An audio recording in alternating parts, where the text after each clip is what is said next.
to make the best, don't you? Whatever life gives you. And obviously that's what I've got to do. The end of a sleazy era of Max Clifford's power over celebrity, politics and tabloids.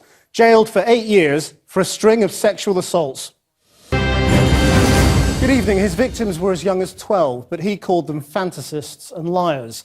Max Clifford's arrogance, contempt and bizarre behaviour throughout the trial was also condemned by the judge as the publicist was sent to jail. Tonight, the empire that linked the rich and famous with kiss and tell merchants, politicians and tabloid editors has crumbled. We'll hear from those who suffered at his hands in different ways, from the family of a 15-year-old he abused to the former cabinet minister David Mellor. So it was the first successful prosecution under the police's Operation U-Tree investigations. And had the offences taken place under current laws rather than more than 30 years ago, Max Clifford could have faced a very long jail sentence. But the 8 years handed down at Southwark Crown Court was longer than some had expected and reflected how seriously the judge viewed Clifford's behaviour. Fatima Manji reports on Max Clifford's final reckoning. Morning, mate. In his final hours of freedom, Clifford couldn't resist greeting the media. Now a convicted sex offender, but he maintained his protests of innocence. It's not the best day of my life, is it? But, you know, that's how it is. I just have to face up to it. And so back to court for the last time. Clifford has arrived every day with a pose for every camera. For years, this face has been photographed and filmed. But it was only during this trial that we began to see every angle of Max Clifford. I've got nothing to add to what I said in the past. You don't want to say sorry? No apology for the victims. All I got was a stare. He entered court with his entourage, but today he wouldn't be leaving with them. The judge told Clifford, "Your victims thought you were untouchable, something which you too believed and traded upon." He then began to detail the abuse and the impact it had had on the victims. And throughout that time, Max Clifford sat there, showing no remorse, simply shaking his head in disbelief. The court heard his lack of repentance and his trivialising of the trial has upset the victims further.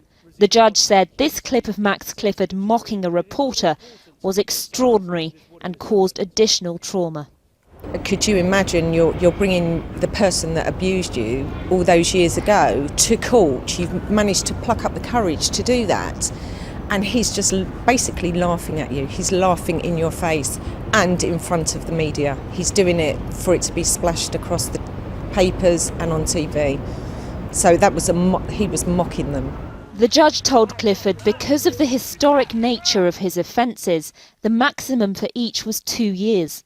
He then went on to explain that had Clifford committed these crimes after 2003, he could now be facing a maximum term of life imprisonment. As he was sent down, Clifford turned briefly to look at his supporters and smiled, and then left court with a very different entourage, prison guards. He may be used to a press pack chasing him, but the Clifford spin is no more. Today, police released this mugshot. Finally, a picture and a story Max Clifford couldn't control.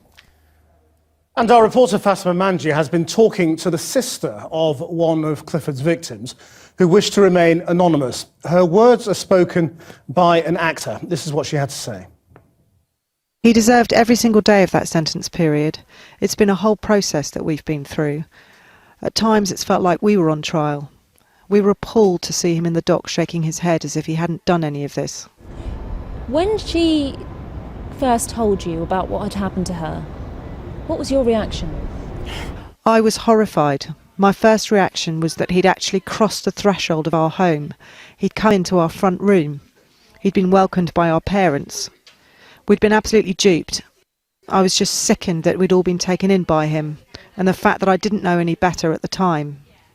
What was the point that your sister decided that she needed to go to the police?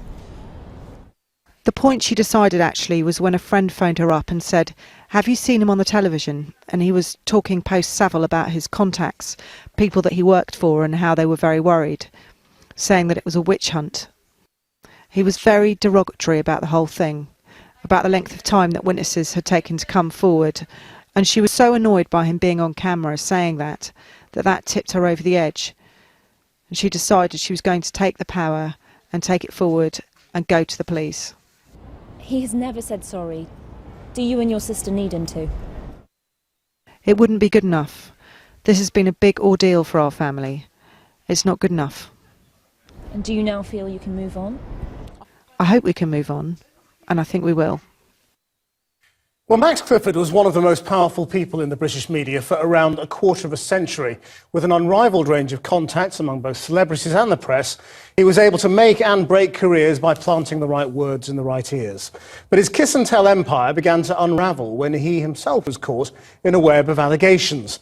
Cordelia Lynch reports on the fall of an arch manipulator. Always centre of the story, the supremo of spin, the motor behind the world of showbiz. Max Clifford was used to getting his own way. You're going to do what I ask you to do, or you won't do anything. It's up to you. Right. He was arrogant, unashamed, the man with all the secrets. He courted controversy. Antonio? Traded in affairs. Personally, she thinks it's very sad that John Terry has been dropped as England's captain. Championed the victim. He was the kiss-and-tell king, holding sex parties in the 70s, building a PR empire on making and breaking careers. This is a non-story. That story was about false allegations of sexual assault, and it led to Clifford paying undisclosed costs to Neil and Christine Hamilton. Well, he was clearly incredibly good at his job. You know, he was very good at keeping things out of the papers, and he was very good at getting things in the papers if he and his client wanted them in the paper, regardless of whether they were true. So, you know, he has undoubtedly a past master at the art, but it doesn't make the art commendable. He's remained defiant throughout. There's a lot of people who, accepted, if you like, that this was the normal way, that right now would not be accepting that. And that's why there's so much fear and concern out there. This whole thing is developing into a huge witch hunt. Clifford always tried to steer public opinion, but he's no longer on the shoulders of stars, and his business is set to close. The man to whom image was everything has arguably lost control of his own. Well, I'm joined in the studio by the journalist Anne McElvoy and the criminologist and child protection expert who exposed Jimmy Savile, Mark Williams-Thomas, and from central London, David Mellor, the former Tory minister who was forced to resign in 1992 after Clifford took details of the politician's affair with an actress to the tabloids, including spicing up the story with some memorable lies. We'll get to the impact of Clifford on the media in a moment, but Mark Williams-Thomas, you were instrumental in this investigation. Is this the proof for you that suspects should be named so that other people will come forward? Yeah, absolutely. Off the back of Savile, someone contacted me 9 days after the programme was broadcast. She wanted to know whether I worked for Max Clifford. I said no. And then she told me a very brief account of what had happened. I passed that on to the police, facilitated the meeting, and then as a result of that, somebody else came forward, 2 people now with the police, he was arrested. And what we now know is as a direct result of his arrest and his publication is that further victims came forward. And I think that's very telling. What's really important is the police do the investigation correct before their point of arrest. If they do that right, the point of arrest results in actually today's sentence and in fact the conviction on Monday.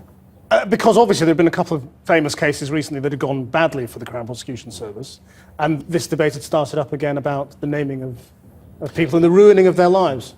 Yeah, absolutely, and that's why it's really important. I think we need to separate. What needs to happen is the police need to do a thorough investigation before arrest. They need to almost be in a position, by the time they arrest the individual, to be in a position to charge. What we now need to be able to be clearly saying is that I think there is real value to naming at the point of arrest, because we know that people will come forward and it gives confidence to people to come forward, and we know that as a result of the sentence today, there will be more people, and indeed I know people who've already come forward who have now got confidence. Okay, David Mellor, what's your reaction today? I mean, you must be delighted, I suppose.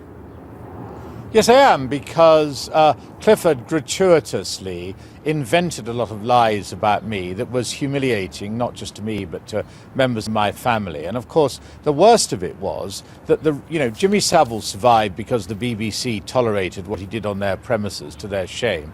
Clifford survived because he was able to manipulate the tabloid press, who, were running this morality patrol to try and make sure any celebrity caught with his trousers down suffered. Well, it's one thing to be caught and punished for what you did, quite another for a conspiracy to be entered into, as happened here, between the Sun and Clifford, where all kinds of rubbish was printed. And that gave Clifford the arrogant belief that he was above any kind of retribution. No one could get back at him. And that's how he has conducted himself right up to the moment at about 2:20 when he got 8 years. And yes, I'm very pleased about that. Were those of you in public life scared of him? I mean, were you aware of how powerful he was?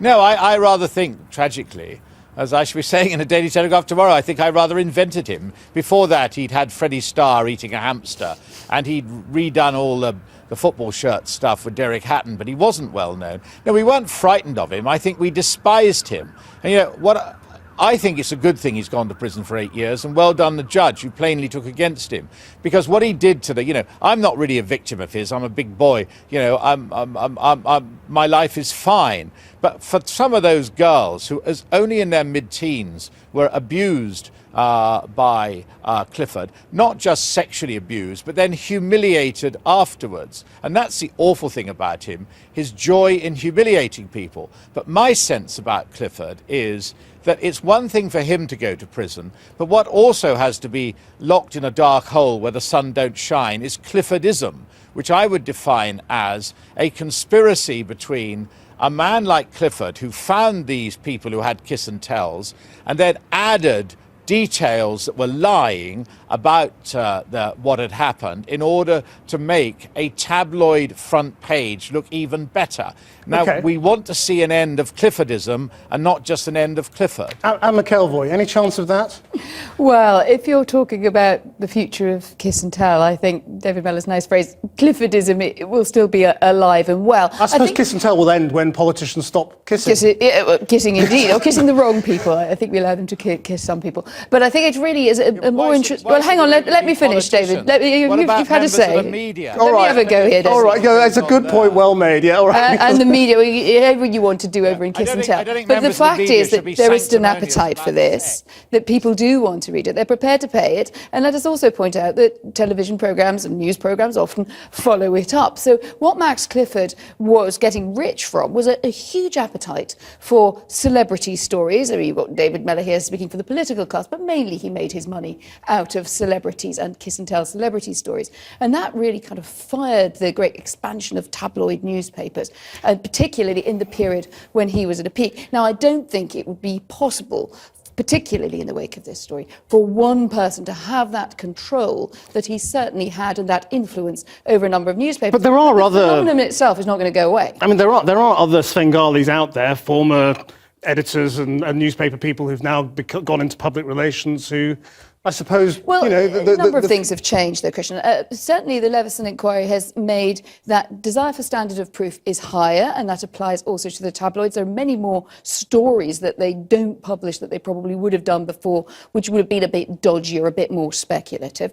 The phenomenon itself isn't going to go away because people are interested in the private lives of people in public life. And if you ask me, as a whole, I think it is better to err on that side than to do what a lot of the press in the European continent do, which is allow important people to be able to cover things up that don't suit them.